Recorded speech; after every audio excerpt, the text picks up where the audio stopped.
cowboys take notice of Tom Bear River Smith, and they decide they don't like him spoiling their fun. About 20 cowboys gather at the Old Fruit Saloon, which is the building where Sweet Daddy's Cafe stands today on First Street. A scheme is formed to get the drop on Sheriff Smith. A messenger takes a note to Smith's office telling him of trouble down at the Old Fruit Saloon.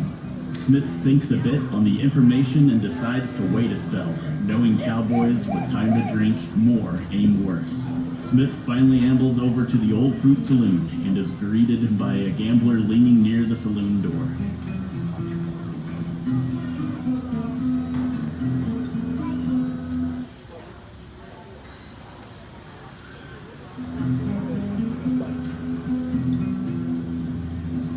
Sheriff Tom Smith walks into the dimly lit saloon. Gunshots immediately pierce the air, one after another, too many to count, but miraculously, none hit Smith.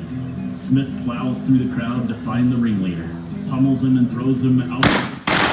Next stop for this sorry cowboy was jail.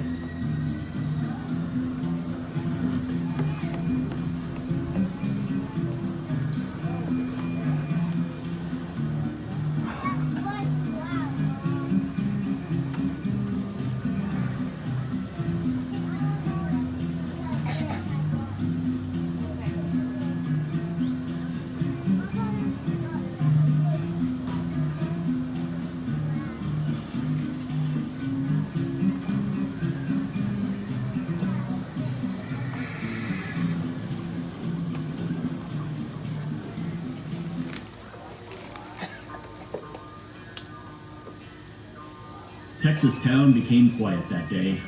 Law and order was restored to Abilene along with compliance of the gun ordinance which stated sidearms were allowed but could not be fired in the city limits.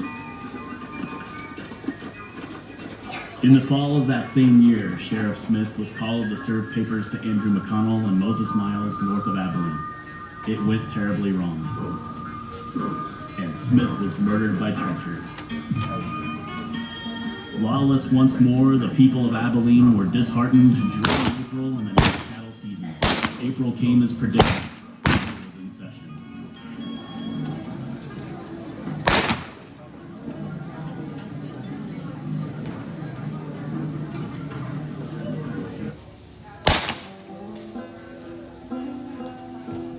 The newly elected mayor, Joseph McCoy, knew the town was in big trouble. His quest for a lawman disclosed tales of a gunslinger. It was said in Mesa, Arizona, 2 murderers fled from this man, one running up the street, the other running down the street in opposite directions. The gunslinger shot simultaneously and killed them both.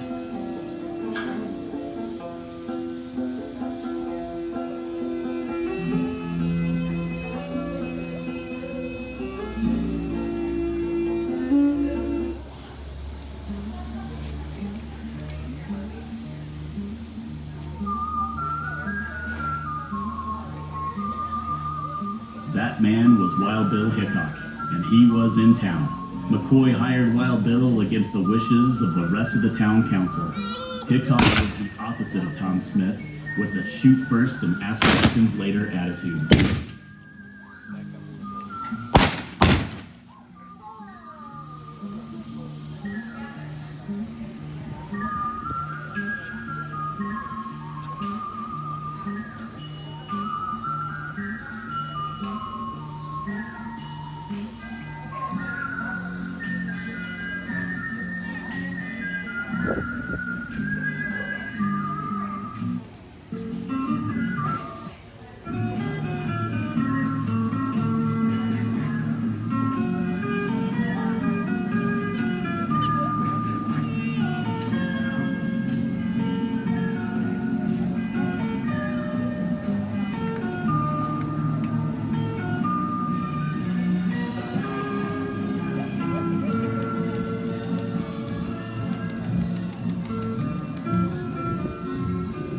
The Cowboys hated Wild Bill and wanted him gone. 2 saloon owners, Bill Coe and Ben Thompson, took note of their disgruntled customers. Thinking of their bank accounts, Coe and Thompson swore that they would kill Wild Bill before the end of the season.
A cold, bitter night, October 5th, 1871.